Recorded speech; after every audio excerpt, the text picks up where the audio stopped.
Le culte du dimanche. Bien-aimés, bonjour.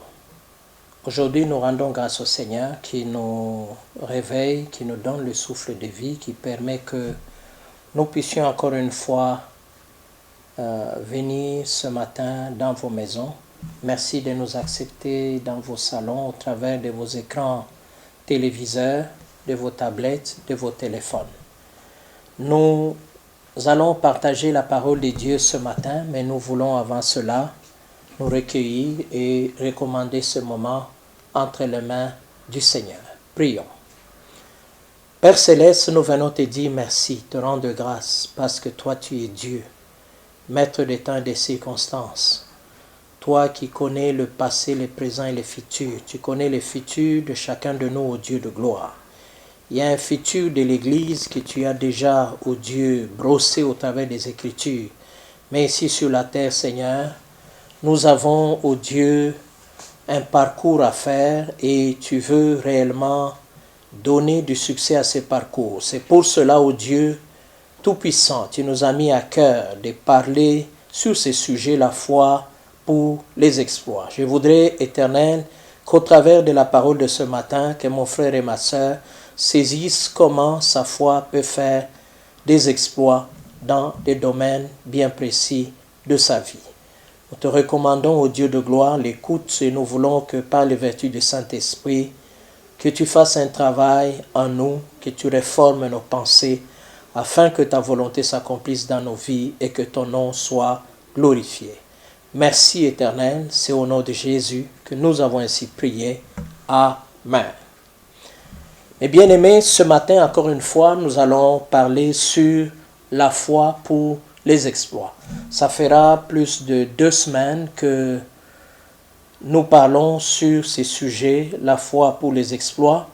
Et depuis quelque temps, nous évoquons les qualités de la foi pour les exploits. Aujourd'hui encore, nous avons un texte en face de nous dans l'Évangile selon Luc. Et ce texte que nous allons lire va nous permettre, encore une fois, de voir quelques qualités que nous allons ajouter à la liste de ce que nous avons vu. Alors, allons plus rapidement parce qu'aujourd'hui nous avons un long texte. Allons plus rapidement dans Luc chapitre 7 du verset 36 au verset 50. Luc chapitre 7 du verset 36 au verset 50. Je vais lire dans la version Louis II. Si vous avez une autre version, il n'y a pas de problème. Lisons. Un pharisien pria Jésus de manger avec lui. Jésus entra dans la maison du pharisien et se mit à table. Et voici une femme pécheresse qui se trouvait dans la ville, ayant su qu'il était à table dans la maison du pharisien, apporta un vase d'albâtre plein de parfums. Il s'étint derrière, aux pieds de Jésus. Elle pleurait, et bientôt elle lui mouilla les pieds de ses larmes, puis les essuya avec ses cheveux, les baisa et les oignit de parfum. Le pharisien qui l'avait invité, voyant cela, dit en lui-même, si cet homme était prophète, il connaîtrait qui et de quelle espèce est la femme qui le touche, il connaîtrait que c'est une pécheresse. Jésus prit la parole et lui dit, Simon, j'ai quelque chose à te dire. Maître, parle, répondit-il. Un créancier avait 2 débiteurs, l'un devait 500 deniers et l'autre 50. Comme il n'avait pas de quoi payer, il leur remit à tous 2 leurs dettes. Lequel l'aimera le plus? Simon répondit, c'est lui, je pense, auquel il a le plus remis. Jésus lui dit, tu as bien jugé. Puis, se tourna vers la femme, il dit à Simon, vois-tu cette femme? Je suis entré dans ta maison et tu ne m'as point donné d'eau pour laver mes pieds, mais elle les a mouillés de ses larmes et les a essuyés de ses cheveux. Tu ne m'as point donné de baiser, mais elle, depuis que je suis entré, elle n'a point cessé de me baiser les pieds. Tu n'as point versé d'huile sur ma tête, mais elle a versé du parfum sur mes pieds. C'est pourquoi je te le dis, ses nombreux péchés ont été pardonnés, car il a beaucoup aimé. Mais celui à qui on pardonne peu, aime peu. et il dit à la femme, tes péchés sont pardonnés. Ceux qui étaient à table avec lui se mirent à dire en eux-mêmes, qui est celui-ci qui pardonne même les péchés? Mais Jésus dit à la femme, ta foi t'a sauvée, va en paix. Ce matin, notre texte où les qualités de la foi pour les exploits que nous allons ajouter à notre liste, nous allons les tirer de ce long texte que nous venons de lire dans l'Évangile selon Luc. Et selon ce texte, il est question d'une femme, et c'était une femme pécheresse. Ce qui est intéressant, c'est que à la fin, comme dans les autres textes que nous avons vus, ou certains textes que nous avons vus avec vous, au verset 50 à la fin, Jésus lui dit, ta foi t'a sauvé, va en paix. Cette femme, elle se sentait coupable, elle avait besoin effectivement que Dieu puisse lui accorder sa miséricorde, le pardon, parce qu'elle vivait dans le péché et elle a amorcé une démarche et Jésus dit que tout ce que cette femme a fait, Jésus a appelé cela la foi. À aucun verset vous trouverez là où cette femme a parlé. Cette femme n'a fait que poser des actes et à la fin, tous ces actes-là qui lui accordent le salut ou qui lui accordent le pardon de Dieu, tous ces actes-là qu'elle a posés, qui donnent ces résultats, Jésus les appelle la foi. Alors, c'est pour ça que nous allons nous atteler à regarder les qualités de cette foi qui ont donné les résultats qu'elle a reçus dans ces passages que nous venons de lire. Alors, quelles sont les qualités de la foi pour les exploits que nous trouvons dans ce texte ou dans cette scène?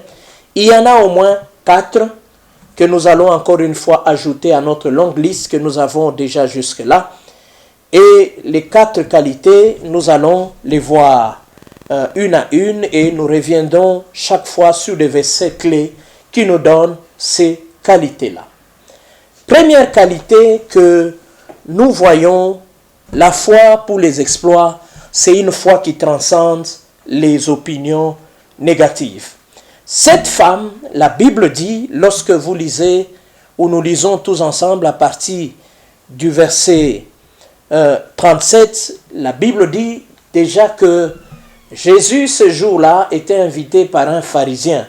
Ce n'est pas parce que le pharisien aimait Jésus ou parce qu'il lui accordait beaucoup d'intérêt. Vous vous souviendrez, lorsque vous lisez les Écritures, vous verrez que les pharisiens étaient toujours à couteau tiré avec Jésus. C'était ses contradicteurs ou ses adversaires. Et il y en a qui, au lieu de l'aborder toujours de loin, qui étaient courageux et qui ont décidé de l'approcher pour, en fait, accumuler plusieurs preuves contre lui. Et ce pharisien qui ce jour-là a invité Jésus-Christ chez lui, ce n'était pas parce qu'il voulait nécessairement l'honorer ou il avait beaucoup de respect, d'égard vis-à-vis de Jésus, mais c'était pour lui une manière, une technique d'approcher Jésus. Comme ça, il allait lui-même le pousser à la faute ou à l'erreur et il allait mettre cela sur son compte pour le faire condamner. Ils allaient ainsi eux-mêmes, et dans ce cas ici, ce pharisien allait être parmi ceux qui allaient collecter plusieurs preuves contre le Seigneur Jésus-Christ, déjà qu'il n'était pas d'accord avec lui, parce qu'il disait, il pardonnait les péchés des hommes, rôle qui était réservé uniquement à Dieu. En d'autres termes, comme Jésus l'a dit à la fin de ce texte, et vous voyez, les gens sont été étonnés, ils disaient, mais qui est celui-ci qui pardonne même les péchés?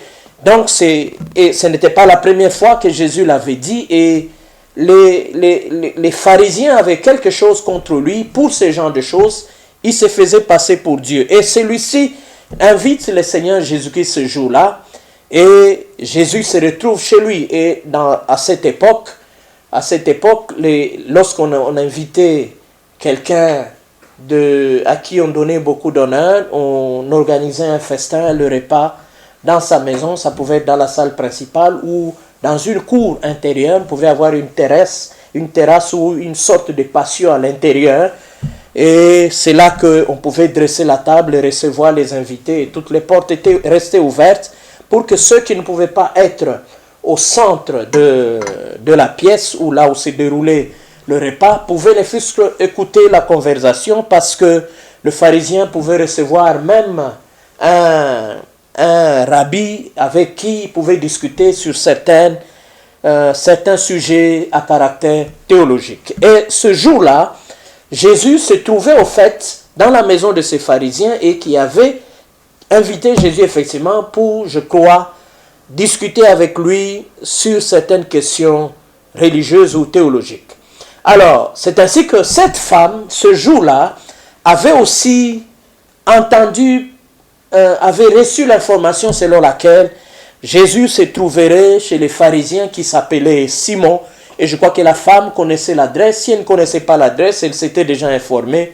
Elle savait que Simon, le propriétaire de cette maison-là, c'était un pharisien. Et en tant que pharisien, les pharisiens étaient presque les gardiens de la doctrine ou de la religion légaliste ou formaliste ou ritualiste. Les pharisiens étaient des hommes durs. Je peux même les appeler, c'était des extrémistes, c'était des gens qui, au fait, se faisaient passer pour des gens qui étaient trop spirituels, des gens qui avaient une certaine moralité. Et la femme pécheresse, ou cette femme qui était appelée une femme pécheresse, qui était en réalité une prostituée ou une professionnelle du sexe, en fait, c'était une professionnelle de l'adultère, une femme immorale et impure aux yeux même du pharisien. Donc, vous voyez déjà que la femme, pour déjà quitter chez elle et s'est décidée d'aller chez le pharisien, elle a dû braver déjà des opinions négatives que les gens avaient vis-à-vis d'elle. Non seulement le pharisien avait une opinion négative vis-à-vis d'elle, mais non seulement le pharisien, mais aussi les autres personnes qui la connaissaient, les autres personnes qui la voyaient exercer ce métier-là, qui connaissaient sa réputation, que c'était une prostituée, tous la regardaient d'une certaine manière. Elle devait faire face à leur regard. Mais la Bible dit, « Et voici une femme pécheresse qui se trouvait dans la ville, ayant su qu'il était à table dans la maison du pharisien. » Donc c'était une femme pécheresse qui était dans la ville et elle était connue. Donc vous voyez que ce n'était pas facile pour elle, parce que elle devait quitter chez elle et elle devait se diriger vers la maison du pharisien. Et la Bible ne nous dit pas c'était à quelle distance, ça prenait combien de minutes. Mais une chose est certaine, c'est que de chez elle jusque chez les pharisiens où se trouvait Jésus, où se passait le banquet, la femme devait sillonner les rues et les hommes devaient sûrement la regarder d'une certaine manière et il devait affronter ces regards, et souvent ce sont des regards accusateurs, ce sont des paroles méchantes qu'elle devait affronter, ce sont des actes de foi, peut-être d'autres qui pouvaient être tentés de lui jeter même des pierres. C'est aussi les réactions des invités à ce banquet-là qu'elle devait affronter, et toutes ces images, toutes ces choses ont défilé dans sa tête. Mais elle s'est dit, malgré tout cela, je vais aller. Sa foi ne s'est pas découragée face à ce que les gens allaient faire, face à ce que les gens allaient manifester comme regard. Mais elle s'est dit, je vais aller. Sa foi a pu transcender toutes ces opinions négatives que les gens avaient sur elle. Elle s'est dit, je vais y aller malgré tout ce que les gens pensent de moi. C'est pour ça que nous disons que la foi pour les exploits, c'est une foi qui transcende les opinions négatives. Des fois, nous nous sentons poussés à faire quelque chose sous l'impulsion de l'esprit, mais des fois, autour de nous, nous faisons face à certaines opinions négatives. Il y a des gens qui sont prêts à nous décourager, il y a des paroles, il y a des actes, il y a des regards, il y a des gens qui nous disent qu'ils ne nous accordent pas beaucoup de chances pour réussir dans ce que nous voulons entreprendre, qui sont même étonnés, qui se demandent même si nous avons les capacités pour faire, pour réussir dans ce que nous voulons entreprendre, alors qu'au-dedans de nous, la chose bouillonne, nous sentons comme un feu, nous sentons comme une force, une énergie à l'intérieur qui nous pousse à faire certaines choses, qui nous pousse à entreprendre certaines choses. Mais entre-temps, autour de nous, dans notre environnement, les gens nous connaissent d'une certaine manière. Les gens ont des clichés ou ont des fichiers qu'ils ont déjà fait sur nous, et face aux clichés qui nous ont déjà collés, des fois, ils nous disent certaines choses, et il y a des gens qui sont tout à fait crus. Quand ils te parlent, ils te parlent crûment de tes incapacités, ils te parlent de ce que tu n'es pas capable de faire. Ils sont même étonnés que tu entreprennes.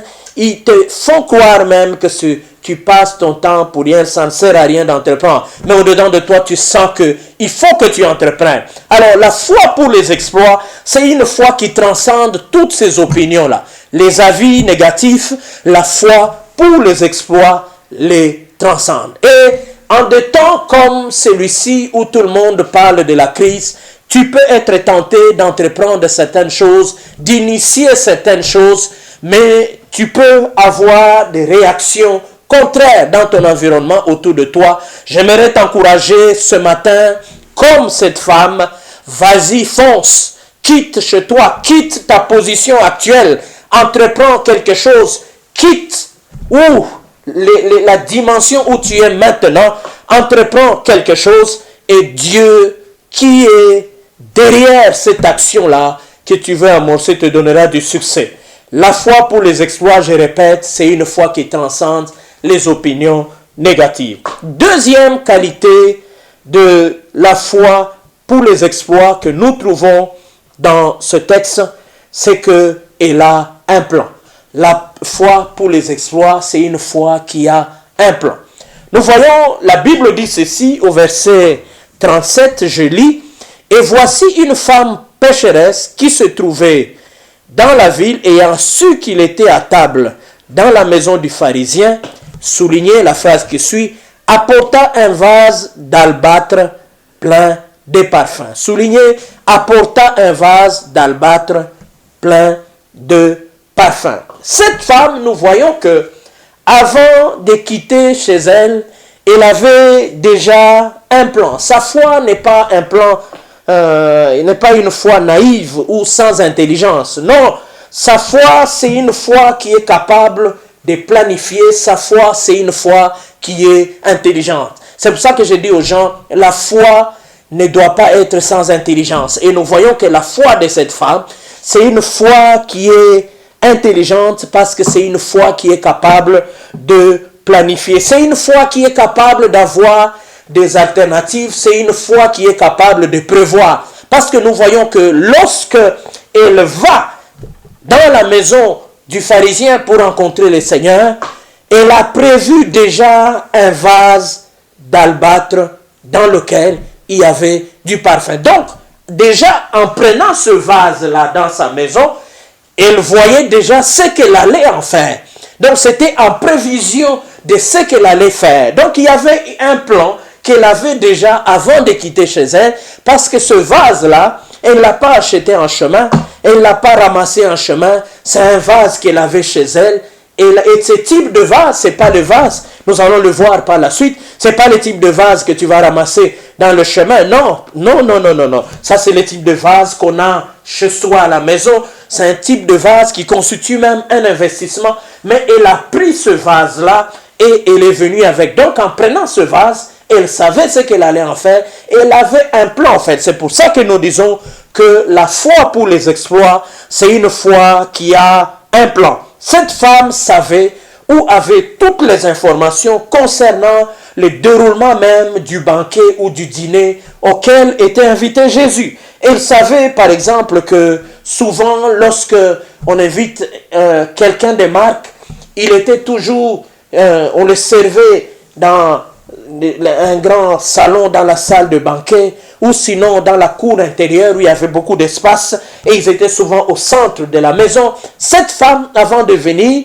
avant de prendre, au fait, ce vase, elle savait que les invités allaient manger de façon allongée parce que c'était une manière, au fait, de ne pas avoir les pieds tournés vers là où il y avait la nourriture.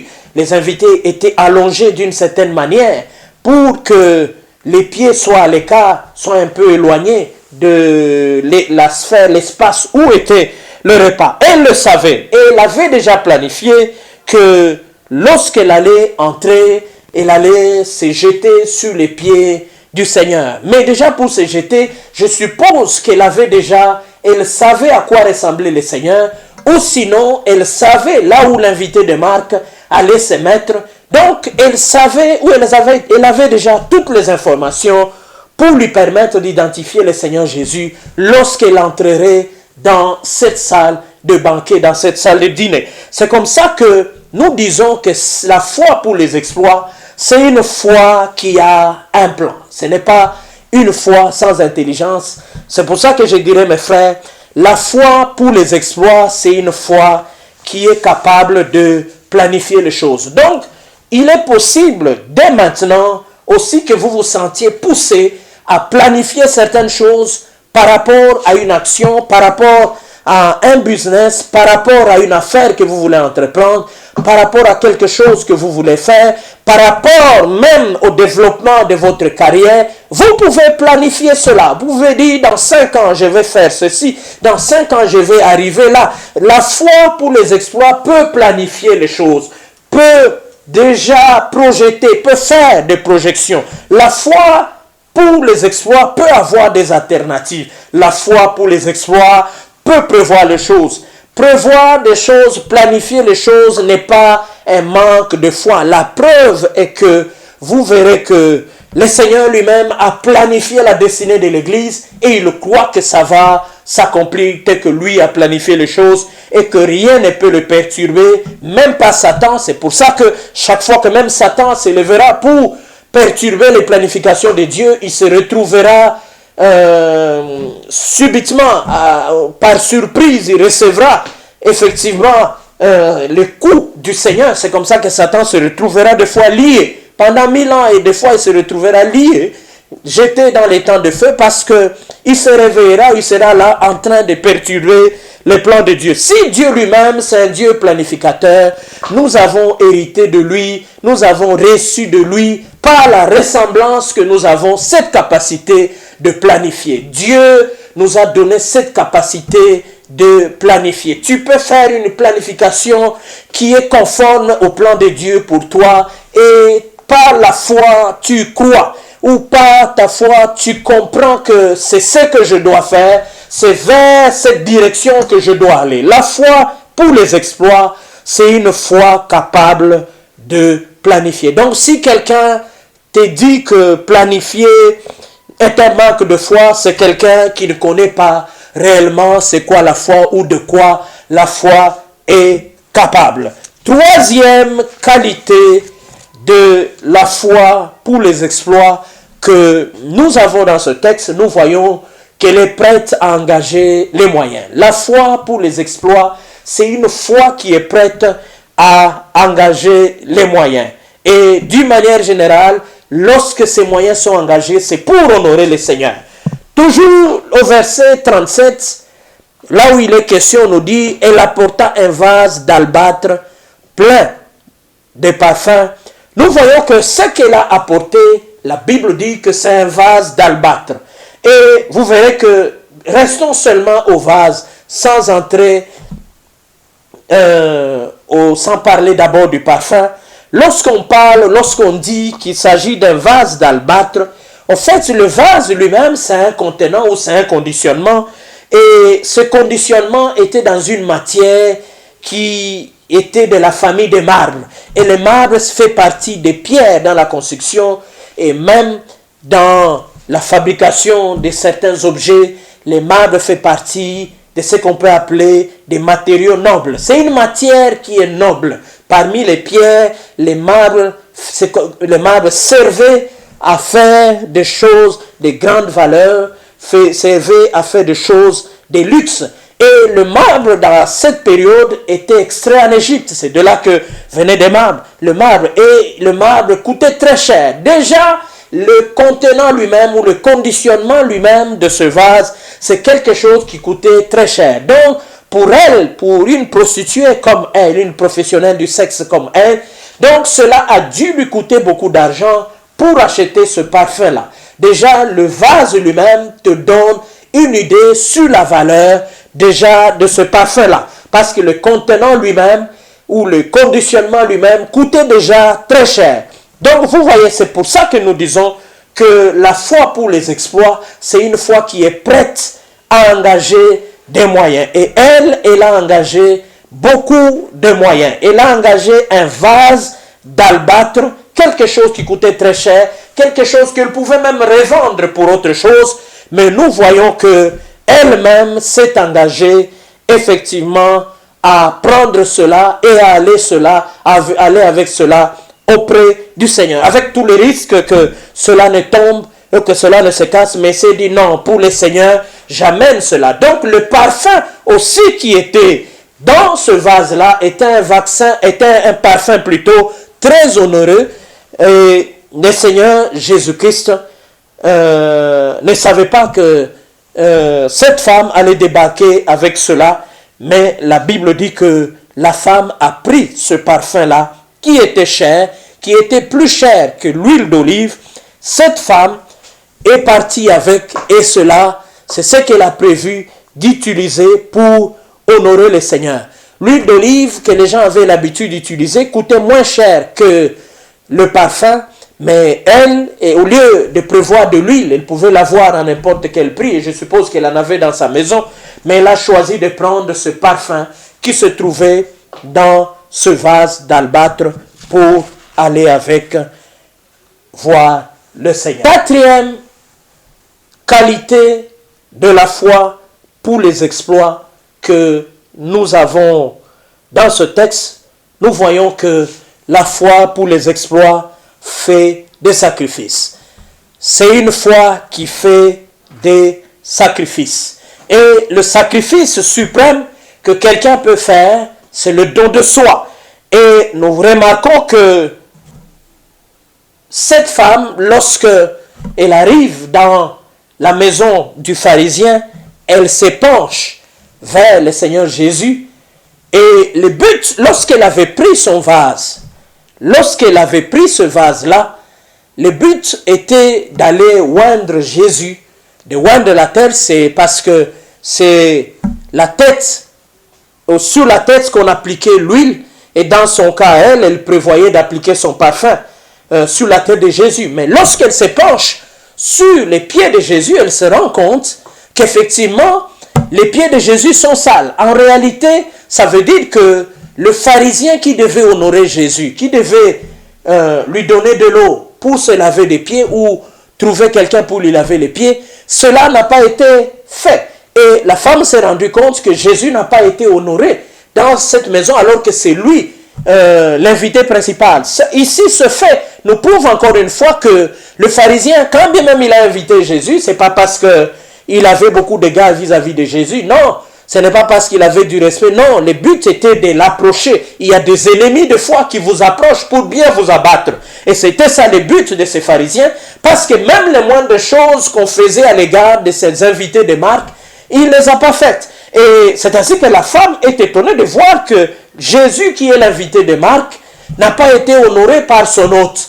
Ses pieds n'ont pas été lavés, ses pieds étaient toujours sales. C'est ainsi qu'elle-même, nous voyons que lorsqu'il y a débordement d'émotions et qu'elle se met à pleurer, nous voyons que même ses larmes coulent à flot et elle est obligée de commencer, parce qu'elle a vu que les pieds de Jésus sont sales, elle a dit non, je ne peux pas laisser les pieds du Seigneur comme ça. Elle a pris ses cheveux et elle s'est mise à essuyer les pieds de Jésus avec ses cheveux, et vous voyez qu'elle a décidé ainsi de laver les pieds de Jésus avec ses cheveux. Le verset 38 dit aux pieds de Jésus, elle pleurait, et bientôt elle les mouilla de ses larmes.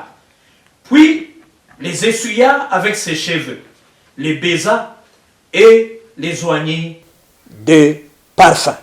Dans cette culture où se trouve cette femme, vous allez remarquer que déjà laver les pieds d'un autre est une tâche, comme on dit, indigne, une chose que font les esclaves de bas niveau. Les esclaves vraiment de basse classe, c'est eux qui faisaient ce genre de tâches et c'était indigne dans la culture juive que la femme ou quelqu'un d'autre se mette à laver les pieds d'un autre, surtout lorsqu'ils sont égaux. C'était des choses qu'on pouvait confier aux esclaves pour faire. Et non seulement ça, mais il était aussi, au fait, indécent et immoral pour une femme juive, effectivement, de faire cela, et surtout en public, de laver les pieds d'un homme, et de faire cela en public. Et ici, il ne s'agissait pas de n'importe quelle femme, il s'agit en plus d'une femme pécheresse, parce que même les pharisiens lui-même, Simon, se disait dans son cœur, je crois qu'il ne se rendait pas bien compte, mais je crois que quand il s'est rendu compte qu'il s'agissait de cette femme-là, qui était connue, parce que personne n'a soufflé à Simon qui était cette femme, mais Simon connaissait, il s'est avéré que Simon connaissait cette femme, il a identifié, il savait que donc c'était une femme d'une mauvaise réputation dans la ville, parce que même les pharisiens la connaissaient, et lui la connaissait particulièrement. Il a dit, mais si cet homme... Donc, vous voyez, on dirait que ce fait-là a essayé de renforcer les doutes qu'ils avaient, c'est-à-dire tous les pharisiens, sa corporation, avait vis-à-vis du Seigneur Jésus. Il dit, si réellement cet homme était prophète, il devait savoir qui est cette femme qui la touche, quel est le genre de vie qu'elle met. Ah, alors il commençait à dire, non, je crois qu'elle n'est pas prophète. Donc, je crois qu'il y a autre chose. Donc, il commençait, au fait, ces faits-là commençaient, au fait, à les conforter dans sa position. Ils étaient sûrs qu'il n'était pas un prophète. Il fallait seulement qu'ils aient des preuves pour accumuler des preuves pour, au fait, attester, pour prouver cela. Mais Jésus le savait, il a répondu, mais ce n'est pas ça notre préoccupation du jour. Notre préoccupation, c'est le fait que cette femme qui est venue auprès du Seigneur par la foi, parce qu'à la fin, nous avons vu que Jésus lui a dit, femme, ta foi t'a sauvée.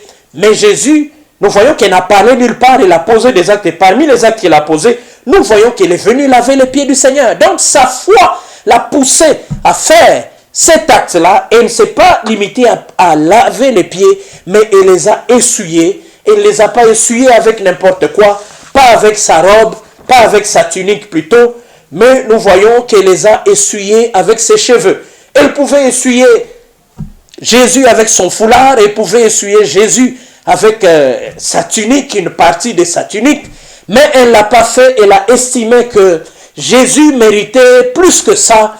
Elle a pris quelque chose qui était cher sur elle, et vous verrez que les cheveux, c'est tout ce qu'il y a de cher, ou parmi les choses qu'il y a de cher chez une femme. Et c'est ça, et par sur quoi une prostituée. Parce que des fois, les femmes mettent beaucoup d'accent, beaucoup de valeur sur leurs cheveux, et c'est ça qu'elle a pris, la chose qui avait beaucoup de valeur sur elle, et c'est ça qu'elle a prise, et elle a utilisé pour essuyer les pieds du Seigneur, pour honorer le Seigneur, et elle a fait un don de soi. C'est pour ça que nous disons, la foi pour les exploits, certes elle peut planifier les choses, mais la foi pour les exploits, elle est aussi prête à faire des sacrifices. C'est une foi qui fait aussi des sacrifices. J'aimerais te dire, mon frère, des fois, Dieu n'a pas la foi pour les exploits, des fois, peut avoir besoin de notre sacrifice, peut avoir besoin du don de soi. Pour accomplir certaines choses, peut-être que nous aurons besoin de nous donner à fond nous-mêmes, de nous donner, de notre personne, si nous voulons voir vivre certains exploits. Et des fois, la foi pour les exploits nous poussera à faire ce don de soi. Vous allez être dans un projet, dans un travail, dans quelque chose. Vous allez sentir que l'Esprit vous pousse réellement à faire certains sacrifices pour avoir des résultats. La foi pour les exploits peut vous pousser à faire cela. Je n'ai pas peur de l'affirmer ce matin, parce que nous voyons que cette femme, elle fait un don de soi. Elle utilise même ses cheveux, ce qu'il y a de chair sur elle. Elle fait ce don de soi pour que le Seigneur soit honoré, pour que toute la gloire revienne au Seigneur. J'aimerais dire à quelqu'un ce matin que la chose dans laquelle tu es, ou le projet sur lequel tu te trouves maintenant, ou le projet dans lequel tu veux t'engager, ou le projet, la chose que tu veux initier, entreprendre, va exiger à un moment donné un don de soi, va exiger de toi des fois des sacrifices. Vous ne pouvez pas dire non, comment quelque chose dans laquelle Dieu est, dans laquelle j'ai reçu des directives de Dieu, comment ça peut m'exiger beaucoup de sacrifices. J'aimerais vous dire, mes frères, des fois, Dieu exige de nous, pour la réussite de quelque chose, que nous fassions un don de soi. Il y a des moments où le Seigneur a besoin non seulement de nos moyens, ou que le contexte exige que nous mettions des moyens, comme nous avons vu que cette fois, la femme avait mis aussi des moyens, mais il y a des moments où le contexte, où Dieu voudrait assez que nous puissions nous donner nous-mêmes, nous puissions faire don de notre personne. Donc, j'aimerais vous dire, mes frères, peut-être que ce qui fait que vous ne réussissiez pas jusque maintenant dans ce que vous êtes en train de faire, c'est parce qu'il n'y a pas aussi le don de votre personne, il n'y a pas le don de soi. Des fois, c'est l'élément déclencheur qui manque à tout ce que vous avez fait jusque-là. Peut-être que vous avez mis beaucoup de moyens jusque-là. Vous avez transcendé des opinions négatives. Vous avez fait beaucoup de choses, mais peut-être la chose qui vous manque, c'est le don de vous-même. Dieu attend que vous puissiez engager aussi votre personne pleinement pour que sa gloire puisse éclater dans ce que vous êtes en train de faire. Donc, j'aimerais que chacun de nous comprenne au travers de tout ce que nous venons de voir ce matin. Si vous avez oublié tout ce que j'ai dit ce matin, j'aimerais au moins que vous reteniez que la foi pour les exploits, c'est une foi qui transcende les opinions négatives, c'est une foi qui a un plan, c'est une foi qui est prête à engager des moyens, c'est une foi qui fait des sacrifices. Que Dieu vous bénisse. Prions. Père Céleste, ce matin, nous venons te dire merci, te rendre grâce, parce que tu nous enseignes encore une fois ce matin les qualités de la foi. Dieu, mon frère qui m'écoute ce matin, a peut-être besoin, au Dieu, de transcender éternel les opinions négatives pour vivre des choses extraordinaires. Il y en a aussi ce matin qui ont besoin, au Dieu, peut-être de planifier certaines choses et de les poursuivre au Dieu Tout-Puissant pour vivre, au Dieu, des choses extraordinaires, pour faire des exploits.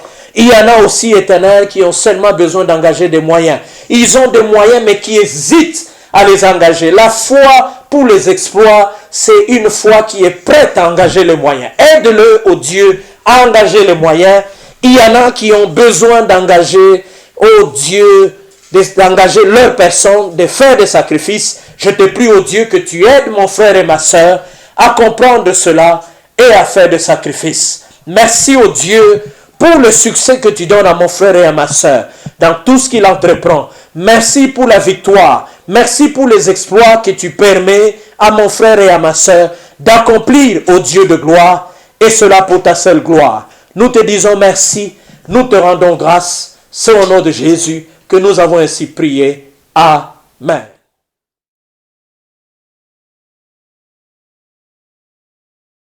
Je vais en parler tout à l'heure, mais j'aimerais rappeler que Dieu nous a mis à cœur de faire 50 heures en priant pour certains sujets importants de l'Église. Nous en avons au moins 5 et chaque fois que nous finirons un sujet, nous donnerons un autre. Nous avons dit que chacun de nous doit gérer ses heures. Nous avons calculé 50 heures à raison d'un minimum de 2 heures de prière par jour. Mais si vous pouvez faire plus, gloire au Seigneur. Il y en a qui travaillent. Ils peuvent prier 1 heure le matin, ils peuvent prier 1 heure le soir, tout comme pendant la journée. Vous pouvez répartir vos heures de prière. Ça dépend de ce que votre agenda vous permet de faire. Mais ce qui est important, c'est que chacun de nous prie.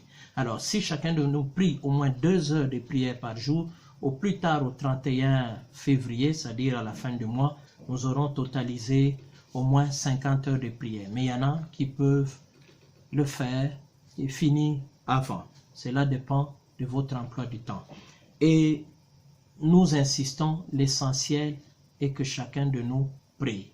Ces sujets de prière pour lesquels nous invoquons le Seigneur sont très importants par rapport à l'Église. Si vous n'êtes pas de l'Église, vous voulez vous joindre à nous, vous pouvez prier. Vous joindre à nous, vous pouvez prier, partager avec nous ce fardeau. Et il y a des sujets de prière que vous pouvez aussi adapter à votre Église locale. Que Dieu vous bénisse et merci.